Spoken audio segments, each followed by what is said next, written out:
Oh, this is so exciting. So, welcome to, I don't even know what episode number this is and I don't know what season this is because we've like done these sporadically, but this is a new Off Pitch 74 because we have a sponsor this time, presented by the City of San Jose Environmental Services. And that's exciting because I love the environment. And today I'm here we've got Paul Dewhurst and Marco Gutierrez. And go ahead and tell us what you guys do at the club that we work for. I guess I'll kick things off here. This is Paul speaking, world. So I am the digital marketing manager for the Quakes. What my job entails is basically overseeing social media platforms for the club, Twitter, Instagram, Facebook, and also other growing platforms. With that, I also help with content creation and just social content creation, and then work really closely with Marco on making sure we have the best social media in the league. Yeah. Mm-hmm. Mm-hmm. Nice. That was a great elevator pitch, Paul. I'm Marco. I'm basically Paul's apprentice. I'm the digital marketing coordinator here at the Quakes. So just try and help out Paul with the socials. So everything he said, and working on TikTok as well, and YouTube, and trying to work on some of our lesser known platforms right now. So it's been fun so far. But you guys are selling yourself short because not only do you guys do that, but you guys help shoot video with us, photos, and like so you guys don't just do the posting, like you help us out as well on the actual capture side. And Marco's definitely selling himself short because this man has become the Swiss Army knife when it comes to going out to training, getting photos, videos, going on the road with the team, editing, making sure everything looks kind of on brand, which I'm sure we'll get into in a little bit. But yeah, I mean, Marco definitely has evolved into just this all-encompassing digital marketer, content creator. So it's been kind of fun to see. Yeah, I don't think people realize this, but in order to be close to the players, like, what, are you getting tested every other day, Marco? And then you went to Orlando with the team, so you were there for what, a month, like away from everybody in the bubble. So this man is like our dedicated player of the year so far this year. And I didn't know that he was going to come on the podcast today because he said no originally. So this is a nice surprise for all of us. So I'm excited. Well, I hate the way my voice sounds. It sucks. Dude, everybody feels that way about their voice. I hate my voice and my laugh. So we're going to get through this together. So before we kick this off, I want to know, what is something that you guys have been doing for the environment during this COVID crisis? I don't even know what my answer is, to be honest. Like, I feel like it's been worse lately, but that is a tough one. Well, I just got, okay, this is going to be so stupid, but I just got into making boba, like homemade boba, and I got reusable straws for that. So now whether it's boba, whether it's whatever, I got some reusable straws now. So that's dude, great. how do you make boba? How do you make it? Yeah, what the heck? Wow. Well, let me tell you, it's a very interesting process. Actually, it's not too hard at all.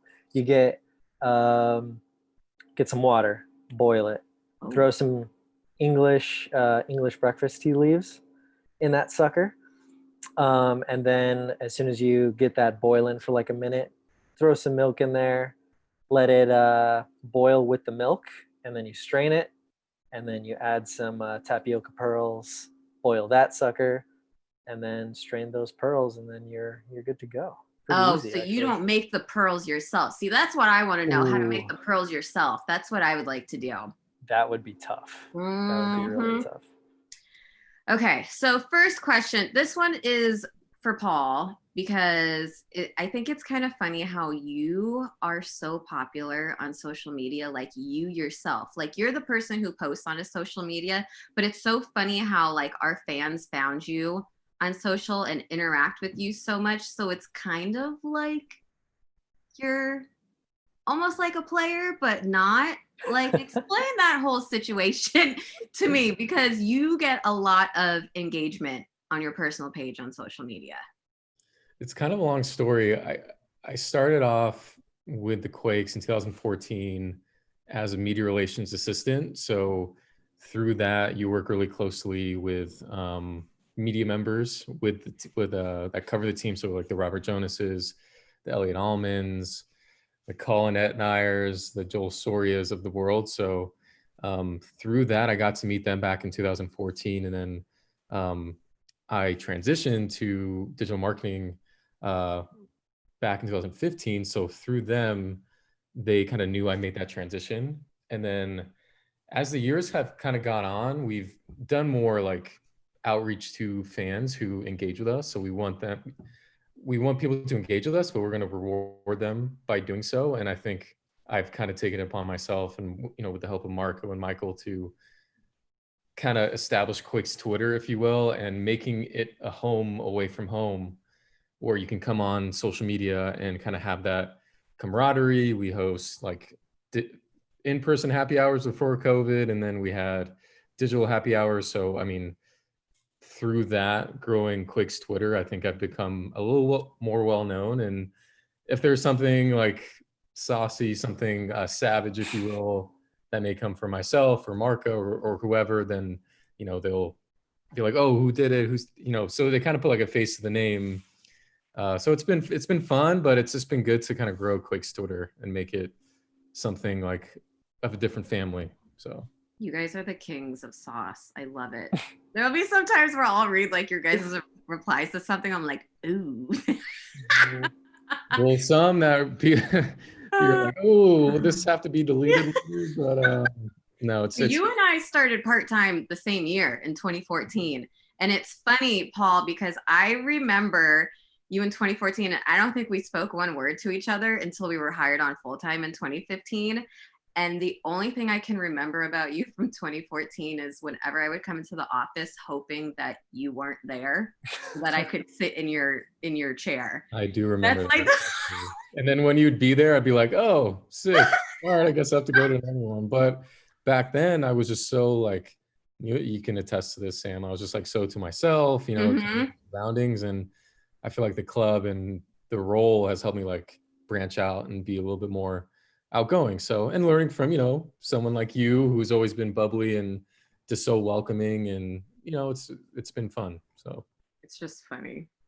That's the only thing I remember about you. Marco, when did you start? I can't remember, like all these years are mashed together in one. So talk about how your first year and where you are now. Well, I started in 2017. I think it was January or February. I interviewed with Sarah Fraser for a brand ambassador position. So going out to different events, setting out a table, saying spin the wheel, get your little stress ball. And luckily I was able to work my way up. And I had a position, I was a media relations assistant as well, under Jake Pisani, who right.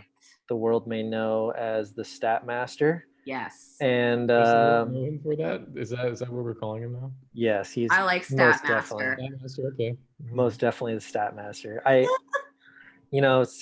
Sometimes I'll peer over his shoulder and he's got like 6, tweets in the queue on his Twitter. And so he's always got some stuff lined up.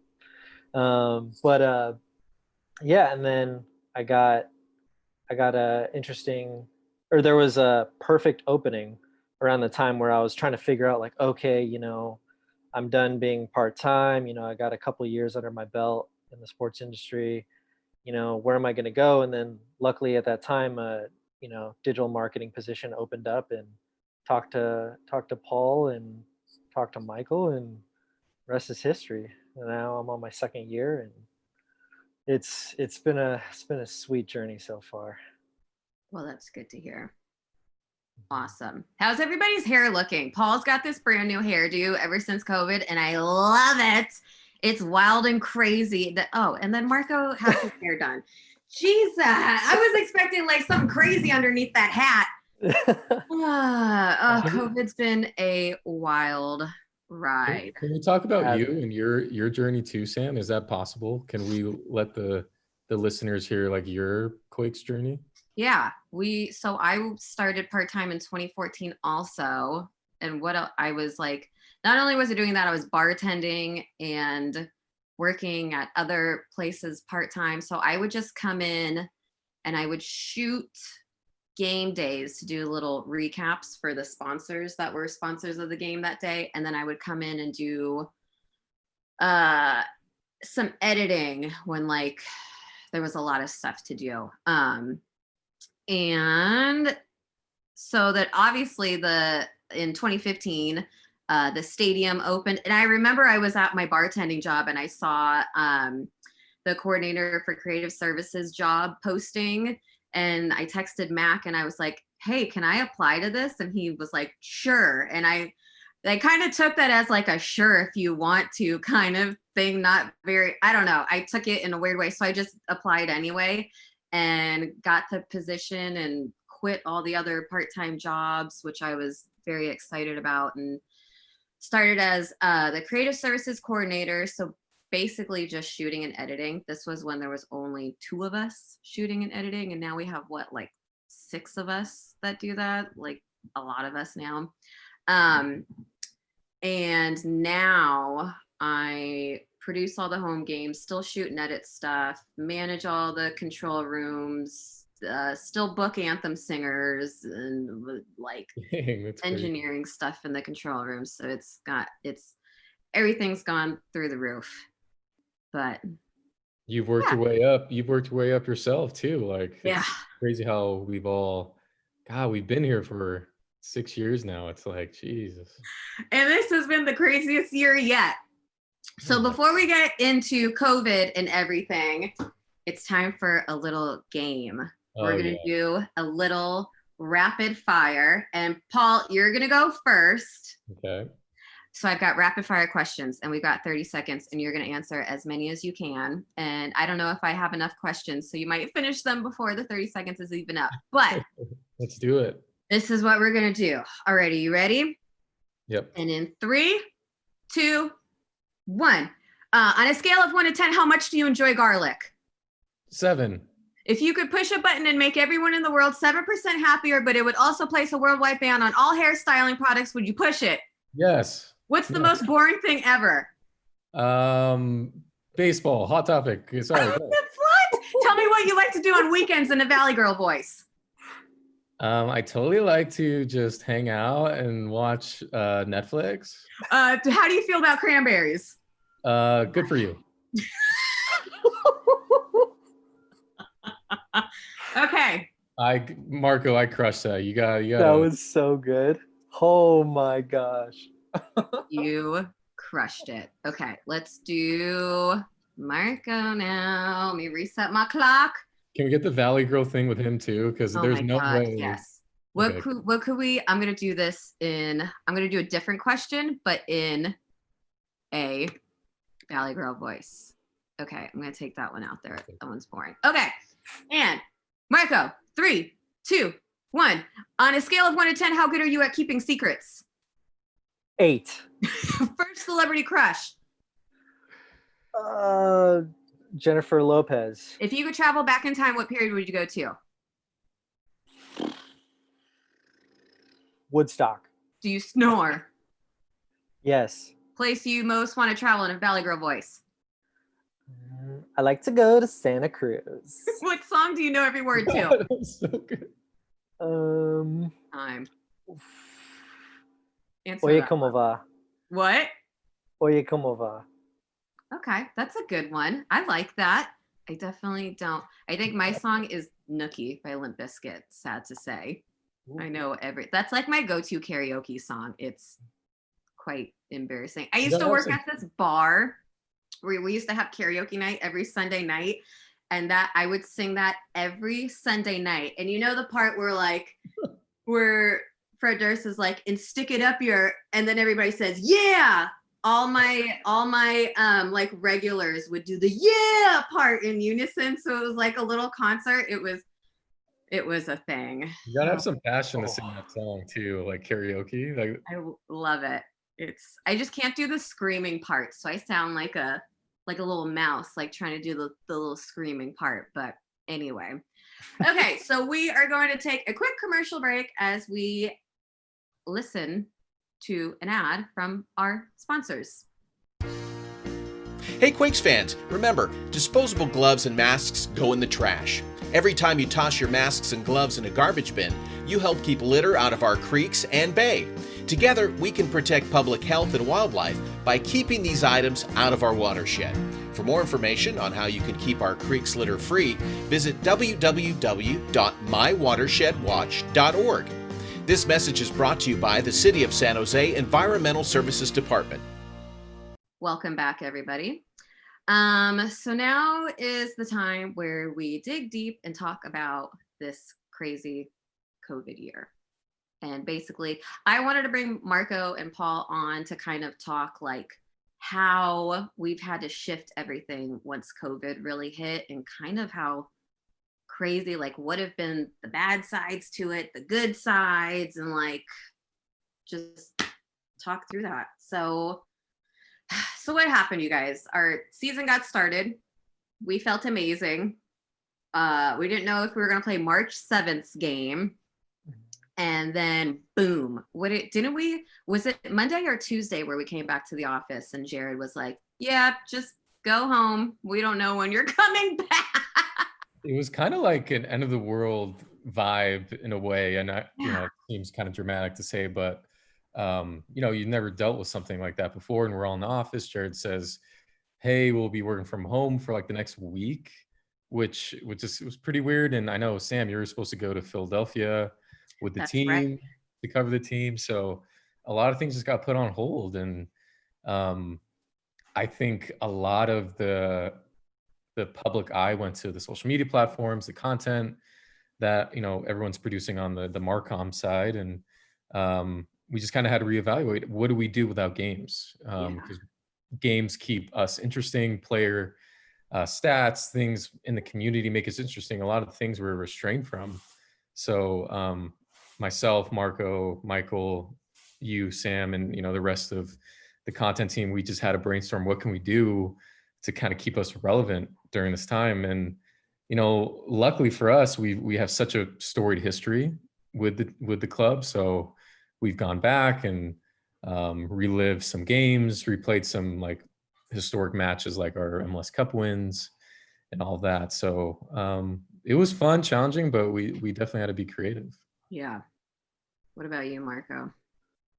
Well, first of all, it was absolutely insane that when Jared got us all together to talk about, us working from home, like Paul said, I thought it was so funny that he said it was going to be like 1 or 2 weeks that we'd be outside of the office. And how long has it been? It's like 7 months now. 7 months. Absolutely insane. But yeah, there was like a lot of Zoom call content, a lot of virtual stuff, a lot of the players sending us videos and trying to collect content that way. And, there was definitely like the couple months there where everybody seemed like they were kind of locked up inside their house. Now, a lot of people are kind of transitioning into, being outdoors a little bit more. If you've gone to like a beach or a park recently, like you've seen just a flood of people. So it's just been wild to see that transition, and we've been able to cope a lot with the little amount of content that we have, but we've been absolutely creative and developing as much as we can. What's funny is I feel like right before the MLS's back tournament was announced, I literally like ran out of things to do. Like that last week before it was announced, it was like, okay, I've literally exhausted everything that we can do with nothing else going on. It was crazy. it was nuts. Well, it kind of comes to that fact too, where we would have these meetings and be like, hey, what else are we going to do? Like, we have to be not only creative, but very, just have like a plan and agenda of like what posts we're going to put out, what content, like, is it days going to be dedicated to like an old 1970s game, or is it going to be dedicated to like the 2003 MLS Cup? So a lot of higher ups would kind of like email us and be like, okay, what's our social schedule? And we had to send like a very detailed agenda for everyone. So, creative was involved, sponsorship was involved, Jared is involved. A lot of people kind of had to be in the loop. But it was challenging but fun, and I think we got through it. Isn't that crazy how it was more stressful with nothing going on than with all this, like when it's a crazy time during the season? Like, well, the stories just kind of tell themselves, right? Yeah. Like, let's say Cade Cowell scores a goal. I mean, he's a homegrown 16-year-old. He may be 17 now. He's 17 now, yeah. So those things just kind of write themselves, and it makes it easier for us to post photos. You guys shoot video. So with nothing to do, you kind of have to put on your marketing cap, if you will, and just be like, okay, what can we do to just kind of entertain people? But we also need to hit certain numbers too, and make sure that we're engaging and people aren't just ignoring us. So I'm so glad Orlando happened, because I thought we were about to run out of throwback content. Oh, we were at the end of our rope, man. We were like, that's it. We posted everything from the past. Like, we need something to happen. We were reaching. Yeah. How was Orlando, Marco? You and our other Sam in the department went down there, and you guys were there for what, 5 weeks? Yeah, like that?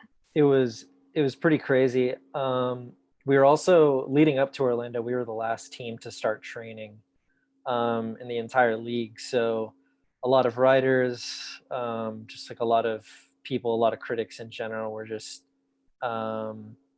thinking that we were going to perform really poorly. And to be completely honest, it kind of freaked us out as well. We thought that, we were kind of nervous. We're really the last team to get back into training. It was pretty nerve-wracking, but it was nice to be the first team in Orlando too. It was really eerie. We stayed at one of the Disney resorts, and it was just kind of wild to have this huge place, and we were the only ones there for, like, I think maybe 4 or 5 days before one of the first teams showed up. I think it was FC Dallas. But yeah, it was just like an unreal experience. Nobody thought that a global pandemic would happen, and then to just be a part of this team. And for me, it was wild, especially just because I wasn't really hanging out with the players that often. I think this year was the first time that I feel like the whole team knew my name, and Orlando definitely helped with that. But yeah, there was just so much. I know. So much. Who was your favorite player to go and do projects with in Orlando? Oh, I'd say Christian Espinoza, actually. Obviously our marquee player. He's actually been learning English pretty well, and I've been brushing up on my Spanish. So it was nice for me to practice my Spanish with him, for him to practice his English with me. And I got to say, he's probably one of the most humble players on the team. So getting to know him a little better was probably one of my favorite things about Orlando. Sweet.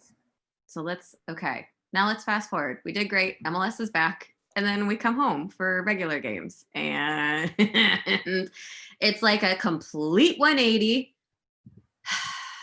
So how do we handle that from a social standpoint?